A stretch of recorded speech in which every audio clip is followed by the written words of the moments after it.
252. Insuficiencia cardíaca. Definición. Pese a los intentos repetidos por desarrollar una definición mecanicista que abarque la heterogeneidad y complejidad de la insuficiencia cardíaca, ningún modelo conceptual ha resistido la prueba del tiempo. Las guías actuales de la Fundación Americana del Colegio de Cardiología y la Asociación Americana del Corazón definen a la insuficiencia cardíaca como un síndrome clínico complejo resultado de alteración estructural o funcional del llenado ventricular o de la expulsión de sangre, lo que a su vez ocasiona síntomas clínicos cardinales de disnea, fatiga y signos de insuficiencia cardíaca como edema y estertores. Muchos pacientes se presentan sin signos o síntomas de sobrecarga de volumen, por lo que se prefiere el término insuficiencia cardíaca sobre la denominación antigua insuficiencia cardíaca congestiva. Epidemiología. La insuficiencia cardíaca es un problema mundial, con más de 20 millones de personas afectadas. La prevalencia general de insuficiencia cardíaca en la población adulta en países industrializados es de 2%. Su prevalencia sigue un modelo exponencial, se incrementa con la edad y afecta a 6 a 10% de la población mayor de 65 años de edad. Aunque la incidencia relativa de insuficiencia cardíaca es más baja en mujeres que en varones, las mujeres representan casi 50% de los casos de insuficiencia cardíaca por su mayor esperanza de vida. En Norteamérica y Europa el riesgo de por vida para desarrollar insuficiencia cardíaca es de casi 1 en 5 a los 40 años de edad. La prevalencia general de insuficiencia cardíaca parece incrementarse, en parte por los tratamientos disponibles a la fecha para las cardiopatías, como infarto de miocardio, valvulopatías cardíacas y arritmias, lo que permite que los pacientes sobrevivan por periodos más prolongados. Muy poco se sabe respecto a la prevalencia o al riesgo de desarrollar insuficiencia cardíaca en las naciones pobres, por la falta de estudios poblacionales en dichos países. Durante algún tiempo se creyó que la insuficiencia cardíaca se originaba sobre todo por disminución de la fracción de eyección del ventrículo izquierdo, pero estudios epidemiológicos han demostrado que casi 50% de los pacientes que desarrollan insuficiencia cardíaca tienen fracción de eyección normal o conservada, mayor o igual al 50%. En consecuencia, los términos históricos insuficiencia cardíaca sistólica y diastólica se han dejado de usar y los pacientes con insuficiencia cardíaca se clasifican en términos amplios en insuficiencia cardíaca con reducción de la fracción de eyección, antes conocida como insuficiencia sistólica, o insuficiencia cardíaca con conservación de la fracción de eyección, antes conocida como insuficiencia diastólica. Se considera que entre 40 a 50% de los pacientes con fracción de eyección del ventrículo izquierdo tienen una fracción de eyección límite o de rango medio. Hasta el momento, las características epidemiológicas de estos pacientes no están claras. Etiología. Como se muestra en el cuadro 252.1, todo trastorno que conduce a alteración en la estructura del ventrículo izquierdo o de su función puede predisponer al paciente a desarrollar insuficiencia cardíaca. Aunque la causa de insuficiencia cardíaca en individuos con conservación de la fracción de eyección difiere de la que se observa en casos de disminución de la fracción de eyección, existe una superposición considerable entre las causas de estos dos trastornos. En países industrializados, la coronariopatía se ha tornado la causa predominante en mujeres y varones y explica casi 60 a 75% de los casos de insuficiencia cardíaca. La hipertensión también contribuye al desarrollo de insuficiencia cardíaca en 75% de los pacientes, lo que incluye a la mayoría de los sujetos con coronariopatía. Tanto la coronariopatía como la hipertensión interactúan para incrementar el riesgo de insuficiencia cardíaca, al igual que la diabetes mellitus. En 20 a 30% de los casos de insuficiencia cardíaca con disminución de la fracción de eyección se desconoce la causa exacta. En tal caso, se dice que estos pacientes tienen miocardiopatía no isquémica, dilatada o idiopática. El antecedente de infecciones víricas o de exposición a toxinas, por ejemplo, alcohólicos o individuos que recibieron quimioterapia, también puede ocasionar miocardiopatía dilatada. Además, cada vez es más claro que hay un mayor número de casos de miocardiopatía dilatada secundaria a defectos genéticos específicos, de forma más notable en el citoesqueleto. La mayoría de las formas de miocardiopatía dilatada familiar son hereditarias con patrón autosómico dominante. También se han identificado mutaciones en los genes que codifican las proteínas del citoesqueleto, desmina, miosina cardíaca, vinculina, y proteínas de membrana nuclear, laminina. La miocardiopatía dilatada también se relaciona con distrofias musculares de Duchenne, de Becker y de la cintura escapular. Los trastornos que ocasionan gasto cardíaco elevado, por ejemplo, fístula arteriovenosa, anemia, rara vez causan el desarrollo de insuficiencia cardíaca en un corazón sano. No obstante, en presencia de cardiopatía estructural subyacente, estos trastornos pueden ocasionar insuficiencia cardíaca evidente. Generalidades. La cardiopatía reumática es la principal causa de insuficiencia cardíaca en África y Asia, en especial en individuos jóvenes. La hipertensión es una causa importante de insuficiencia cardíaca en la población africana y en estadounidenses de raza negra. La enfermedad de Chagas es la principal causa de insuficiencia cardíaca en Sudamérica. No sorprende que la anemia sea un factor concomitante frecuente en la insuficiencia cardíaca en muchos países en vías de desarrollo. Conforme las naciones subdesarrolladas presenten cambios en el desarrollo socioeconómico, la epidemiología de la insuficiencia cardíaca será similar a la de Europa Occidental y Estados Unidos, con la coronariopatía como la causa más común. No se comprende bien la participación de la diabetes mellitus en la insuficiencia cardíaca, pero acelera la aterosclerosis y a menudo se acompaña de hipertensión. Pronóstico. Pese a los avances recientes en la valoración y tratamiento de insuficiencia cardíaca, el desarrollo de insuficiencia cardíaca sintomática tiene mal pronóstico. Estudios poblacionales indican que 30 a 40% de los pacientes fallecen en menos de un año a partir del diagnóstico, en tanto que 60 a 70% mueren en los primeros 5 años, sobre todo por empeoramiento de la insuficiencia cardíaca o por un episodio súbito, tal vez por arritmia ventricular. Es difícil predecir el pronóstico de pacientes individuales, pero la presencia de síntomas en reposo, clase 4 de la Asociación del Corazón de Nueva York, se acompaña de tasas de mortalidad anual de 30 a 70%, en tanto que pacientes con síntomas y actividad moderada, clase 2 de la Asociación del Corazón de Nueva York, tienen tasas de mortalidad anual de 5 a 10%. Así, el estado funcional es un factor pronóstico importante para el desenlace clínico del paciente. Cuadro 252.2. Patogenia. En la figura 252.1 se muestra un marco conceptual general del desarrollo y progresión de insuficiencia cardíaca con reducción de la fracción de eyección. Como se indica, la insuficiencia cardíaca puede percibirse como un trastorno progresivo que comienza después de un caso inicial con daño al músculo cardíaco y pérdida resultante de los miocitos cardíacos funcionales, o también podría existir alteración de la capacidad del miocardio para generar fuerza, lo que evitaría que el corazón se contrajera de forma normal.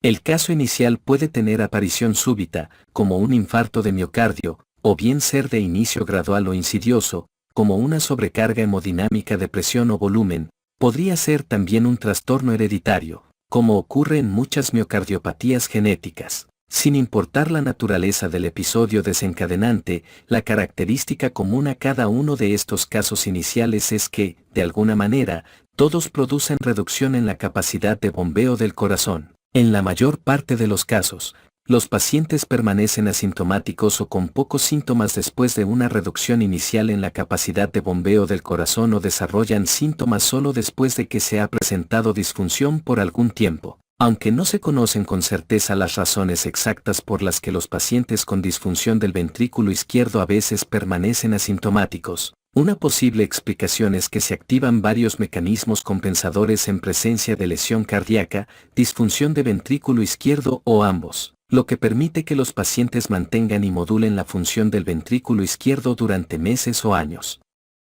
La lista de mecanismos compensadores se ha descrito desde hace mucho tiempo e incluye 1. La activación de los sistemas de renina-angiotensina-aldosterona y del sistema nervioso adrenérgico, que participan en el mantenimiento del gasto cardíaco a través del incremento en la retención de sal y agua, figura 252.2, y 2. Incremento de la contractilidad miocárdica. Además, hay activación de la familia de vasodilatadores, lo que incluye a los péptidos natriurético auricular, ANP, y encefálico, péptido natriurético tipo B, bradicininas, prostaglandinas, E2 e I2, y óxido nítrico, que evitan la vasoconstricción periférica excesiva. Muchos de estos péptidos vasodilatadores, incluidos la bradicinina y los péptidos natriuréticos, se degradan con una neprilicina, que es una peptidasa unida a la membrana. Estos mecanismos compensadores pueden modular la función del ventrículo izquierdo dentro de un rango fisiológico homeostático, de modo que la capacidad funcional del paciente se preserve o se reduzca de forma mínima. Así, un paciente quizá permanezca asintomático o con síntomas leves por periodos de años. No obstante, en algún momento los pacientes manifiestan síntomas evidentes con un incremento notable en la morbilidad y mortalidad. Como se comenta más adelante, no se han dilucidado los mecanismos exactos que causan la transición, pero la transición a insuficiencia cardíaca sintomática se acompaña de incremento en la activación de los sistemas neurohormonales, adrenérgicos y de citocinas que conducen a una serie de cambios adaptativos en el miocardio, que en conjunto se conocen como remodelación del ventrículo izquierdo. Los conocimientos sobre la fisiopatología de la insuficiencia cardíaca con disminución de la fracción de eyección han mejorado, a diferencia de la comprensión que se tiene sobre el desarrollo de insuficiencia cardíaca con conservación de la fracción de eyección, que continúa en investigación. Aunque se pensaba que la disfunción diastólica era el único mecanismo causal de la insuficiencia cardíaca con fracción de expulsión conservada, véase más adelante, los estudios poblacionales sugieren que podría haber mecanismos no cardíacos adicionales importantes, como el aumento de la rigidez vascular y la alteración de la función renal. Mecanismos básicos de la insuficiencia cardíaca. Insuficiencia cardíaca con fracción de expulsión reducida.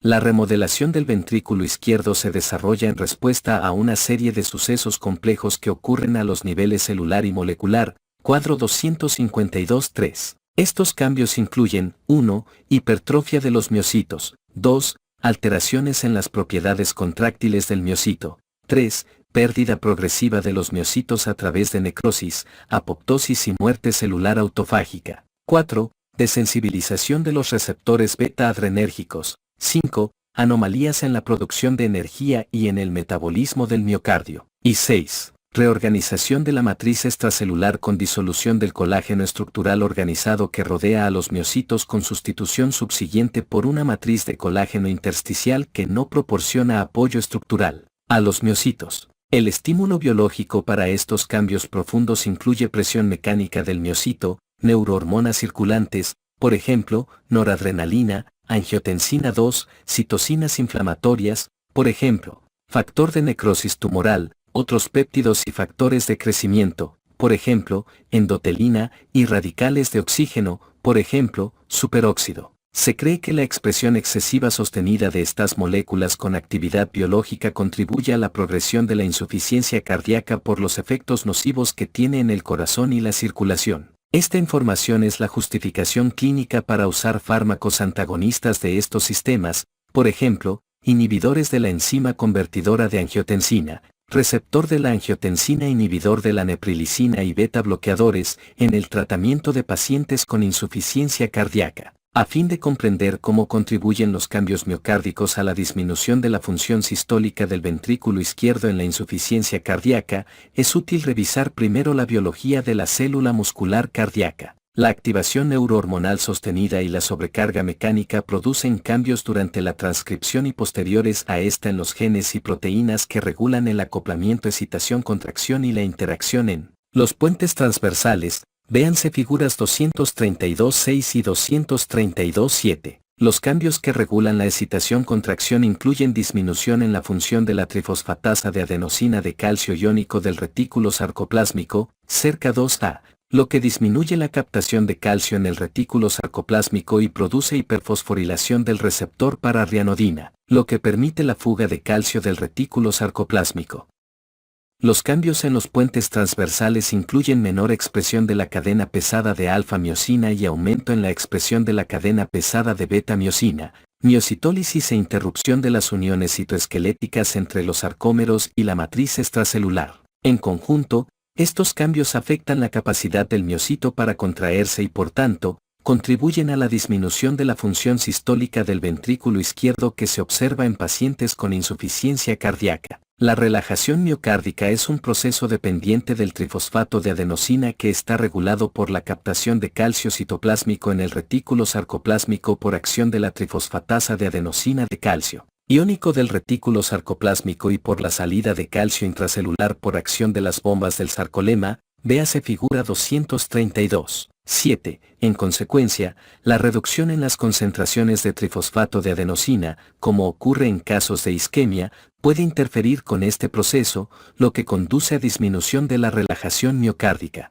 También puede ocurrir retraso en el llenado del ventrículo izquierdo por disminución de la distensibilidad de dicho ventrículo, por ejemplo, por hipertrofia o fibrosis, con un incremento similar en las presiones de llenado o al final de la diástole, véase figura 232.11. Un incremento en la frecuencia cardíaca acorta de forma desproporcionada el tiempo para el llenado diastólico, lo que propicia incremento en las presiones de llenado del ventrículo izquierdo, en particular en ventrículos no distensibles. La elevación de las presiones de llenado telediastólicas ocasiona incremento en las presiones capilares pulmonares, que puede contribuir a la disnea que experimentan los pacientes con disfunción diastólica. Además de la relajación miocárdica alterada, el aumento de la rigidez miocárdica secundaria a la hipertrofia cardíaca y el incremento del contenido de colágena miocárdica podrían contribuir a la insuficiencia diastólica. Un hecho importante es que la disfunción diastólica puede ocurrir sola o combinada con disfunción sistólica en personas con insuficiencia cardíaca. Remodelación del ventrículo izquierdo. El término remodelación ventricular se refiere a los cambios en la masa, volumen, forma y composición del ventrículo izquierdo que ocurren después de una lesión cardíaca, de enfermedades que ocasionan cargas hemodinámicas irregulares o de ambas. La remodelación del ventrículo izquierdo contribuye a la progresión de la insuficiencia cardíaca en virtud de la carga mecánica que se origina por los cambios en la geometría del ventrículo izquierdo remodelado. Además de incrementar el volumen telediastólico del ventrículo izquierdo, también ocurre adelgazamiento de la pared ventricular izquierda conforme inicia la dilatación del ventrículo izquierdo. El incremento en el adelgazamiento parietal junto con el incremento en la poscarga creada por la dilatación del ventrículo izquierdo conduce a un desequilibrio funcional de la poscarga que puede contribuir aún más a la disminución en el volumen sistólico. Además, es de esperarse que el incremento de la presión parietal telediastólica ocasione 1. Hipoperfusión del subendocardio con el deterioro resultante de la función ventricular izquierda. 2. Incremento de la tensión oxidativa con la activación resultante de la familia de genes que son sensibles a la producción de radicales libres de oxígeno, por ejemplo, factor de necrosis tumoral e interleucina 1 beta, y 3. Expresión sostenida de genes activados por la activación de las vías de señalización de la hipertrofia por distensión. La dilatación creciente del ventrículo izquierdo produce inmovilización de los músculos papilares, con la insuficiencia consecuente del aparato valvular mitral e insuficiencia mitral funcional, lo que, a su vez, causa mayor sobrecarga hemodinámica al ventrículo. Consideradas en conjunto, las cargas mecánicas que se generan por la remodelación del ventrículo izquierdo contribuyen al avance de la insuficiencia cardíaca. Estudios recientes han demostrado que la remodelación del ventrículo izquierdo puede corregirse después del tratamiento médico y con dispositivos, y que esta corrección se relaciona con mejores resultados clínicos en pacientes con insuficiencia cardíaca con reducción de la fracción de eyección. De hecho, uno de los objetivos del tratamiento de la insuficiencia cardíaca es evitar o revertir la remodelación del ventrículo izquierdo. Manifestaciones clínicas. Síntomas. Los síntomas cardinales de insuficiencia cardíaca son fatiga y disnea. La fatiga por lo común se atribuye a la disminución del gasto cardíaco en los casos de insuficiencia cardíaca, pero es probable que otras anomalías del músculo estriado y otras enfermedades no cardíacas, por ejemplo, anemia, también contribuyan a este síntoma. En etapas iniciales de insuficiencia cardíaca la disnea se observa solo durante el esfuerzo, no obstante, conforme progresa la enfermedad. La disnea ocurre con actividades menos extenuantes y por último ocurre incluso en reposo. El origen de la disnea en la insuficiencia cardíaca probablemente sea de tipo multifactorial. El mecanismo más importante es la congestión pulmonar con acumulación de líquido intersticial o en el espacio alveolar, lo que activa a los receptores J justacapilares que, a su vez, estimulan la respiración rápida y superficial que caracteriza a la disnea cardíaca. Otros factores que contribuyen a la disnea de esfuerzo incluyen la reducción en la distensibilidad pulmonar, incremento de la resistencia de las vías respiratorias, fatiga de los músculos respiratorios, del diafragma o de ambos, así como anemia. La disnea se hace menos frecuente con el inicio de insuficiencia ventricular derecha e insuficiencia tricuspidea, ortopnea. Cabe definirla como la disnea que ocurre en decúbito y suele ser una manifestación más tardía de insuficiencia cardíaca en comparación con la disnea de esfuerzo. Resulta de la redistribución del líquido de la circulación esplácnica y de las extremidades inferiores hacia la circulación central durante el decúbito, con el incremento resultante en la presión capilar pulmonar. La tos nocturna es una manifestación frecuente de este proceso y es un síntoma de insuficiencia cardíaca que suele pasarse por alto. La ortopnea suele aliviarse con la posición sedente o al dormir con almohadas adicionales. La ortopnea es un síntoma relativamente específico de insuficiencia cardíaca, pero puede ocurrir en pacientes con obesidad abdominal o ascitis y en sujetos con neumopatías cuya mecánica pulmonar favorece una postura erecta, disnea paroxística nocturna.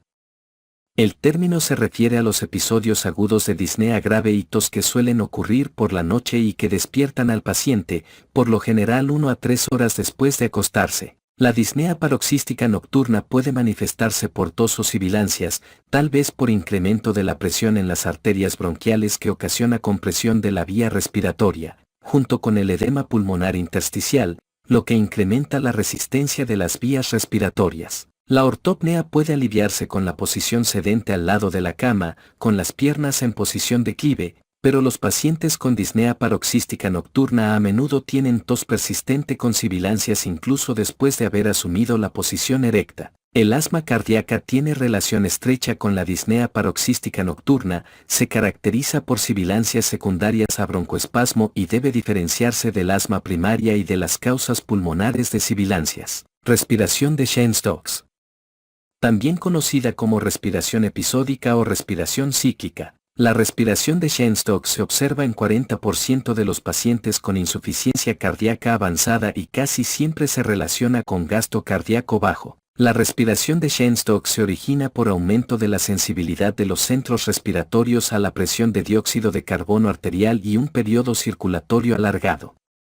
Hay una fase de apnea durante la cual la presión de oxígeno arterial disminuye y la presión de dióxido de carbono arterial se incrementa. Estos cambios en el contenido de la gasometría arterial estimulan el centro respiratorio que se encuentra deprimido, lo que da origen a hiperventilación e hipocapnia, seguida a su vez de recurrencia de la apnea, edema pulmonar agudo.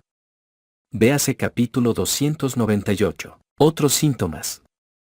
Los pacientes con insuficiencia cardíaca pueden presentar síntomas del tubo digestivo.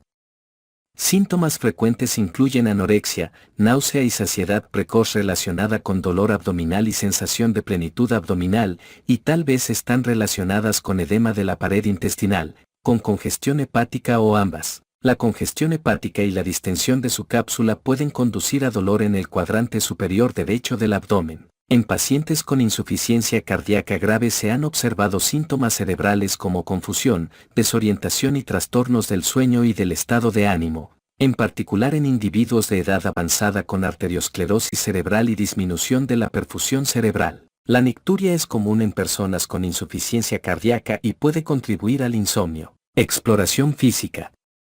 La exploración física cuidadosa siempre está indicada al valorar pacientes con insuficiencia cardíaca, con el fin de establecer la causa de la insuficiencia y valorar la gravedad del síndrome, apariencia general y signos vitales. En la insuficiencia cardíaca leve o moderadamente grave el paciente no presenta angustia en reposo, excepto por una sensación de incomodidad cuando permanece en decúbito por más de unos cuantos minutos. En la insuficiencia cardíaca grave, el paciente debe permanecer sentado, la respiración quizás sea difícil y tal vez no sea capaz de finalizar una oración a causa de la disnea. La presión arterial sistólica puede estar normal o encontrarse elevada en etapas iniciales de la insuficiencia cardíaca, pero en general se encuentra reducida en insuficiencia cardíaca avanzada por la disfunción grave del ventrículo izquierdo. Quizá haya reducción de la presión del pulso, lo que refleja disminución del volumen sistólico. La taquicardia sinusal es un signo inespecífico causado por incremento de la actividad adrenérgica. La vasoconstricción periférica ocasiona frialdad de las extremidades y cianosis en los labios y lechos ungueales como consecuencia de la excesiva actividad adrenérgica. Venas yugulares.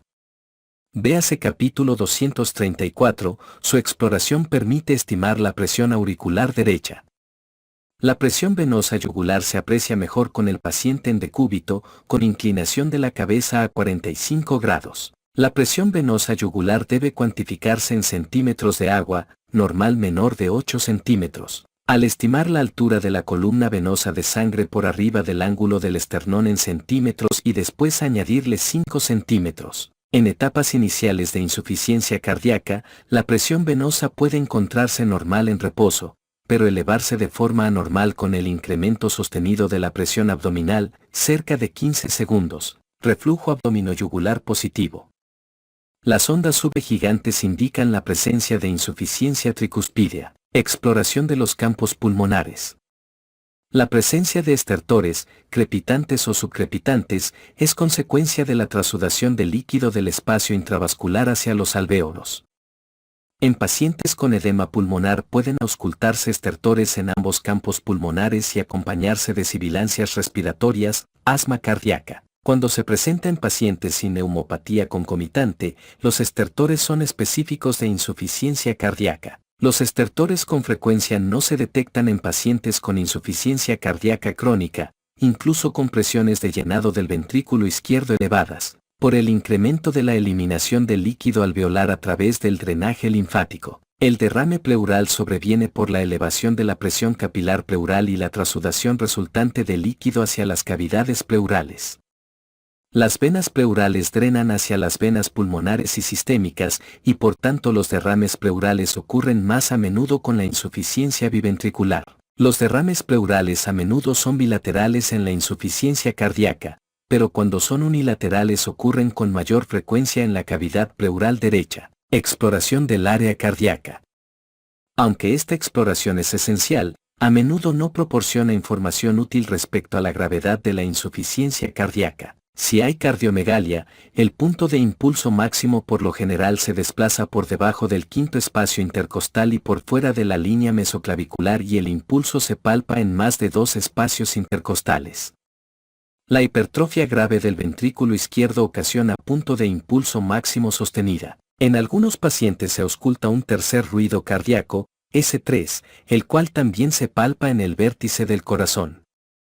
Los pacientes con aumento de tamaño o hipertrofia del ventrículo derecho pueden tener un impulso paraesternal izquierdo prolongado durante toda la sístole. Un ruido S3, o galope protodiastólico, con frecuencia se detecta en pacientes con sobrecarga de volumen con taquicardia y taquipnea, y a menudo indica compromiso hemodinámico grave. Un cuarto ruido cardíaco, S4, no es un indicador específico de insuficiencia cardíaca, sino que está presente solo en pacientes con disfunción diastólica. En pacientes con insuficiencia cardíaca avanzada a menudo se auscultan soplos de insuficiencias mitral y tricuspidea, abdomen y extremidades. La hepatomegalia es un signo importante en pacientes con insuficiencia cardíaca.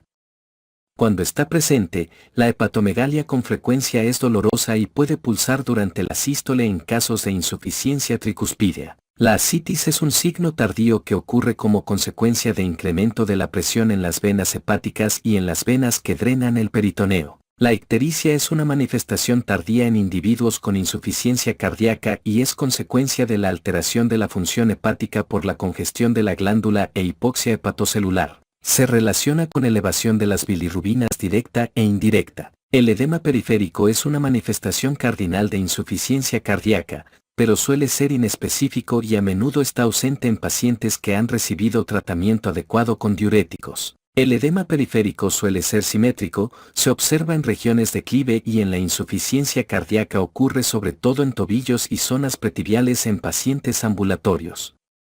En enfermos encamados puede encontrarse edema en el área del sacro, edema presacro, y en el escroto. El edema de larga evolución puede asociarse con induración y pigmentación de la piel, caquexia cardíaca. En casos de insuficiencia cardíaca crónica grave puede haber pérdida notable de peso y caquexia. El mecanismo de la caquexia no se comprende por completo, pero tal vez sea multifactorial. Cuando está presente, la caquexia indica un mal pronóstico. Diagnóstico. El diagnóstico de insuficiencia cardíaca es relativamente sencillo cuando el paciente presenta los signos y síntomas clásicos. Sin embargo, estos no son específicos ni sensibles. En consecuencia, la clave para hacer el diagnóstico es tener un alto índice de sospecha, en particular para pacientes con alto riesgo. Cuando estos sujetos presentan signos o síntomas de insuficiencia cardíaca deben realizarse pruebas de laboratorio adicionales, exámenes de laboratorio habituales. Los pacientes con insuficiencia cardíaca de inicio reciente y aquellos con insuficiencia cardíaca crónica y descompensación aguda deben someterse a estudios de biometría hemática completa, electrolitos en sangre, nitrógeno ureico sanguíneo, creatinina sérica, enzimas hepáticas y análisis de orina. En pacientes selectos se realiza la valoración de diabetes mellitus, glucosa sérica en ayuno o prueba de tolerancia a la glucosa oral, dislipidemia, perfil de lípidos en ayuno, y anomalías tiroideas, concentración de hormona estimulante de la tiroides, electrocardiograma. Se recomienda la realización sistemática de un electrocardiograma de 12 derivaciones. La mayor importancia de este estudio es valorar el ritmo cardíaco, establecer la presencia de hipertrofia de ventrículo izquierdo o el antecedente de infarto de miocardio, presencia o ausencia de ondas Q, así como medir la duración del complejo QRS para establecer si el paciente podría beneficiarse del tratamiento de resincronización, véase más adelante. Un electrocardiograma normal prácticamente excluye disfunción sistólica del ventrículo izquierdo. Radiografía torácica. Proporciona información útil respecto al tamaño y forma del corazón y permite valorar el estado de la vasculatura pulmonar, además de identificar causas no cardíacas de los síntomas del paciente. Los pacientes con insuficiencia cardíaca aguda tienen evidencia de hipertensión pulmonar, edema intersticial, edema pulmonar o combinación de estos, pero la mayoría de los sujetos con insuficiencia cardíaca crónica no presentan estas manifestaciones. La ausencia de estos datos en pacientes con insuficiencia cardíaca crónica refleja el incremento de la capacidad de los linfáticos para eliminar líquido pulmonar e intersticial. Valoración de la función de ventrículo izquierdo. Los estudios no invasivos de imagen cardíaca son esenciales para el diagnóstico, valoración y tratamiento de la insuficiencia cardíaca. La prueba más útil es la ecocardiografía bidimensional con Doppler, que proporciona una valoración semicuantitativa del tamaño del ventrículo izquierdo y de su función, así como de la presencia o ausencia de anomalías valvulares o del movimiento parietal regional, lo que sugiere infarto de miocardio previo. La presencia de dilatación auricular izquierda e hipertrofia del ventrículo izquierdo, junto con anomalías del llenado diastólico del ventrículo izquierdo detectados por pulso de ondas y dopplerístico son útiles para valorar insuficiencia cardíaca con conservación de la fracción de eyección. La ecocardiografía bidimensional con Doppler también es de gran utilidad para valorar el tamaño del ventrículo derecho y las presiones pulmonares, las cuales son fundamentales en la valoración y tratamiento de la cardiopatía pulmonar, véase más adelante. Las imágenes por resonancia magnética también proporcionan un análisis amplio de la anatomía y función cardíacas y hoy en día es el método ideal para valorar la masa y volumen del ventrículo izquierdo. La resonancia también es un estudio de imagen cada vez más útil y preciso en la valoración de pacientes con insuficiencia cardíaca, tanto para valorar la estructura del ventrículo izquierdo como para identificar la causa del problema, por ejemplo, amiloidosis, miocardiopatía isquémica, hemocromatosis. El índice más útil de la función del ventrículo izquierdo es la fracción de eyección, volumen sistólico dividido entre el volumen telediastólico. La fracción de eyección es fácil tanto de medir con pruebas no invasivas como de comprender, por lo que ha ganado amplia aceptación entre los médicos. Por desgracia, la fracción de eyección tiene diversas limitaciones, como una verdadera medición de la contractilidad, porque se ve influida por alteraciones en la precarga y en la poscarga. No obstante, con las excepciones que se indicaron, cuando la fracción de eyección es normal, más del 50%, la función sistólica suele ser adecuada, y cuando la fracción de eyección presenta disminución significativa, menos del 30 a 40%, suele haber disminución de la contractilidad. Se ha demostrado que la obtención de imágenes de la velocidad de deformación miocárdica mediante el rastreo de manchas ha demostrado un valor añadido a las mediciones estándar de la fracción de eyección del ventrículo izquierdo. y tiene importancia pronóstica. Biomarcadores.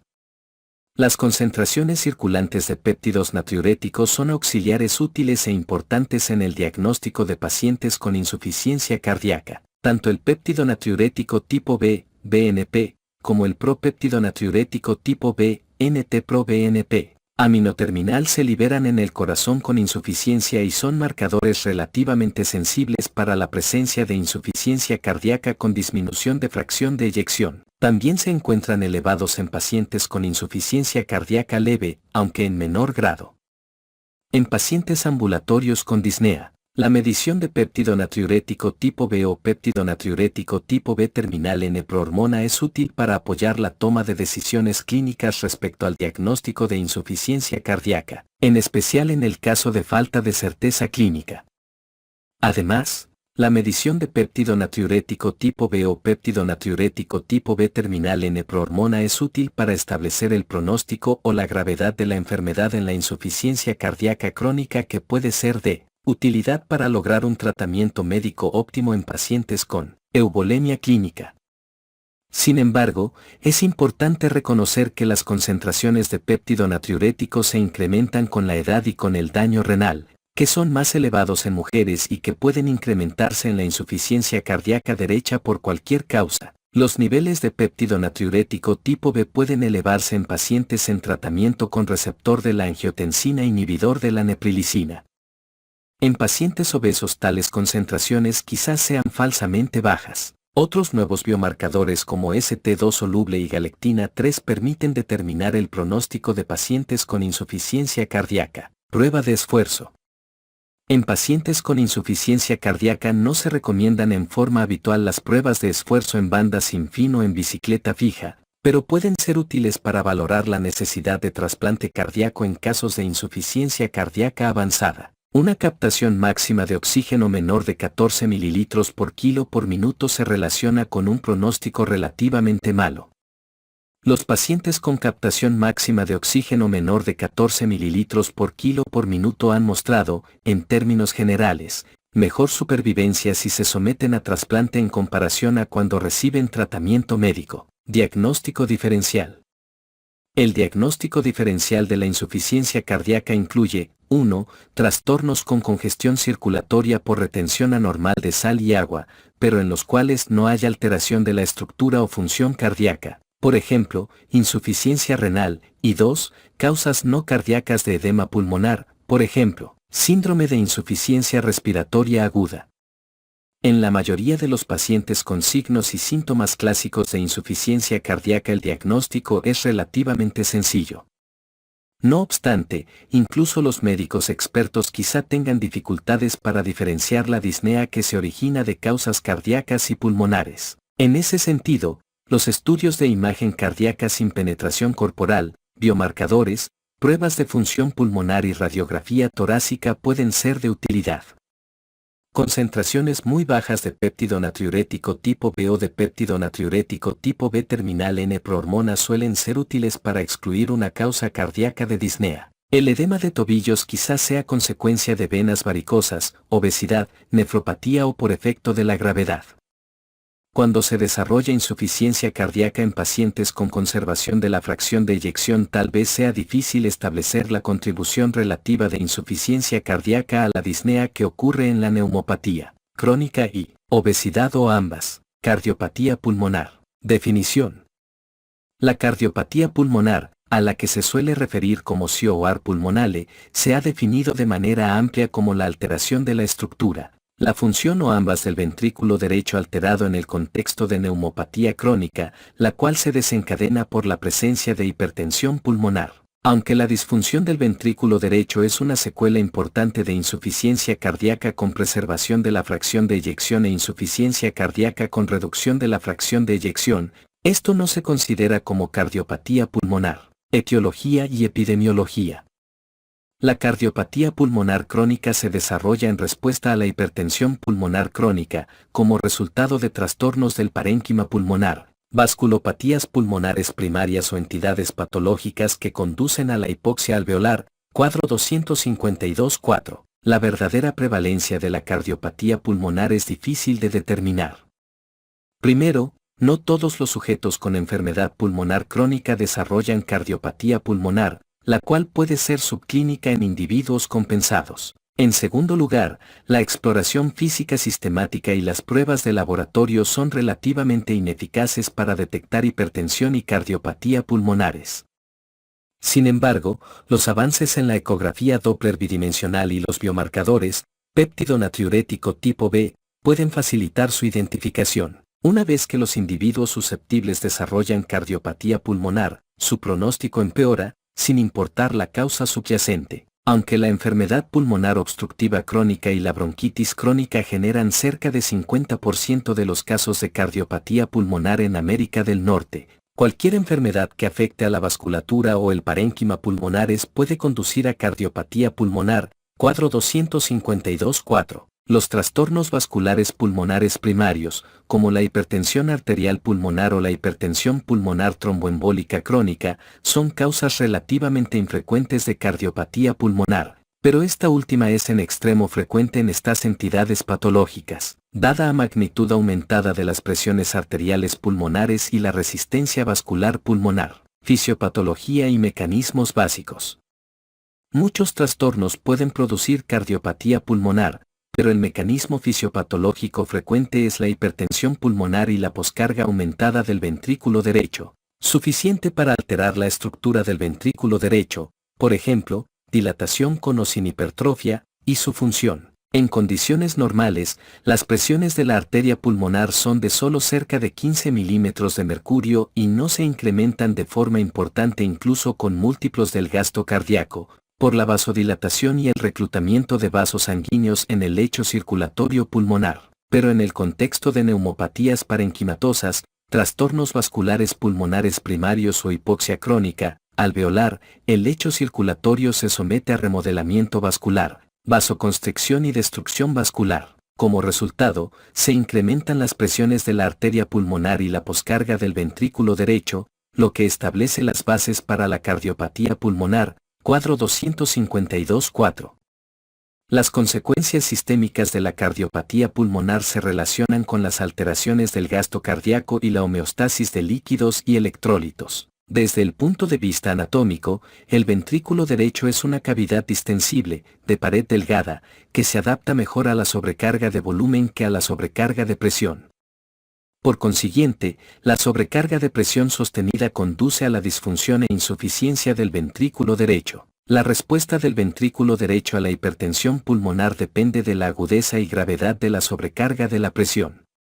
La cardiopatía pulmonar aguda a menudo ocurre después de un estímulo súbito y grave, por ejemplo, embolia pulmonar masiva, con dilatación e insuficiencia del ventrículo derecho, pero sin hipertrofia de este último. Sin embargo, la cardiopatía pulmonar crónica evoluciona con lentitud y en conjunción con una hipertrofia moderada y compensadora del ventrículo derecho que disminuye la tensión de la pared y preserva la función del ventrículo derecho. Con el tiempo, se produce una dilatación de dicho ventrículo que genera un aumento de la tensión de la pared del ventrículo derecho y una disfunción manifiesta. La descompensación aguda de la cardiopatía pulmonar crónica compensada es un hallazgo clínico frecuente. Los factores desencadenantes incluyen empeoramiento de la hipoxia por cualquier causa, por ejemplo, neumonía, acidemia, por ejemplo, exacerbación de la enfermedad pulmonar obstructiva crónica, embolia pulmonar aguda, taquiarritmia auricular, hipervolemia y ventilación mecánica que comprime los vasos sanguíneos relacionados con los alvéolos y que aumenta aún más la poscarga del ventrículo derecho. Manifestaciones clínicas. Síntomas. Los síntomas de la cardiopatía pulmonar crónica casi siempre se vinculan con el trastorno pulmonar subyacente. El síntoma más frecuente es la disnea, por lo general como resultado del aumento del trabajo respiratorio consecutivo a los cambios causados por la disminución de la distensibilidad del pulmón, fibrosis pulmonar, la mecánica respiratoria alterada, por ejemplo, inflación excesiva en la enfermedad pulmonar obstructiva crónica o la ventilación ineficaz, como en la vasculopatía pulmonar primaria. La disnea también puede deberse a limitaciones cardiovasculares con disminución del suministro de oxígeno debido a la reducción del gasto cardíaco. El edema de las extremidades inferiores e incluso el aumento de la circunferencia abdominal a causa de la formación de ascitis se producen por activación neurohormonal, incremento del llenado del ventrículo derecho y de las presiones auriculares derechas, o el aumento de las concentraciones de dióxido de carbono e hipoxemia, que pueden generar vasodilatación periférica y formación de edema. Signos. La auscultación del corazón revela los datos de la hipertensión pulmonar, mientras que la auscultación de los pulmones puede resaltar el trastorno del parénquima pulmonar subyacente. En la cardiopatía pulmonar crónica es posible apreciar el soplo de la insuficiencia tricuspidea, un ritmo de galope S3 y un tirón del ventrículo derecho palpable a lo largo del borde esternal izquierdo. Sin embargo, los hallazgos más evidentes manifiestan las altas presiones de llenado del lado derecho y la hipervolemia, como las presiones venosas yugulares altas con ondas V prominentes que indican regurgitación tricuspidea, hepatomegalia, hígado pulsátil, ascitis y en especial, edema de las extremidades inferiores. La cianosis es un signo tardío de cardiopatía pulmonar y se debe a un gasto cardíaco bajo, por ejemplo, choque cardiógeno, vasoconstricción sistémica e hipoxemia. Diagnóstico. Es importante valorar al paciente en busca de disfunción sistólica y diastólica del ventrículo izquierdo como causa de insuficiencia cardíaca derecha. El electrocardiograma en la hipertensión pulmonar grave muestra una P pulmonar, desviación del eje a la derecha e hipertrofia del ventrículo derecho. La radiografía de tórax quizá muestre agrandamiento de las principales arterias pulmonares centrales y de los vasos ciliares. La espirometría y los volúmenes pulmonares pueden identificar alteraciones obstructivas, restrictivas o ambas, que manifiestan enfermedades del parénquima pulmonar y una capacidad de difusión reducida. Por lo regular, la gasometría arterial revela hipoxemia con o sin hipercapnia. Una tomografía computarizada de alta resolución del tórax puede identificar la enfermedad pulmonar intersticial y la extensión del enfisema. El angiograma por tomografía de tórax es útil en el diagnóstico de émbolos pulmonares agudos. Sin embargo, el estudio de la ventilación-perfusión sigue siendo el más adecuado para diagnosticar la enfermedad tromboembólica crónica. La ecocardiografía bidimensional se usa para medir las dimensiones de la cavidad y el espesor de la pared del ventrículo derecho. El tabique interventricular puede moverse de manera paradójica durante la sístole cuando hay sobrecarga en la presión del ventrículo derecho, lo cual destaca una interacción perjudicial entre el ventrículo derecho y el ventrículo izquierdo. Es posible utilizar la ecocardiografía Doppler para valorar las presiones de la arteria pulmonar. La ubicación del ventrículo derecho detrás del esternón y su aspecto crecido puede desafiar la valoración de la función del ventrículo derecho mediante ecocardiografía, en especial cuando haya enfermedad pulmonar parenquimatosa. Las mediciones calculadas de la función del ventrículo derecho, por ejemplo, movimiento sistólico del plano anular tricuspideo, TAPSE, la velocidad sistólica de la pared libre del ventrículo derecho, la deformación de la pared libre del ventrículo derecho o índice de Tay, complementan las valoraciones más subjetivas. La resonancia también es útil para analizar la estructura y función del ventrículo derecho, en particular cuando es difícil obtener imágenes con ecocardiografía bidimensional debido a una enfermedad pulmonar grave en los pacientes. El cateterismo cardíaco confirma el diagnóstico de hipertensión pulmonar y puede excluir las presiones altas del lado izquierdo. Medidas como la presión de enclavamiento capilar pulmonar o la presión diastólica final del ventrículo izquierdo, como causa de la insuficiencia cardíaca derecha. Las concentraciones de péptido natriurético tipo B y péptido natriurético tipo BN terminal están aumentadas en personas con cardiopatía pulmonar secundaria al estrechamiento miocárdico del ventrículo derecho.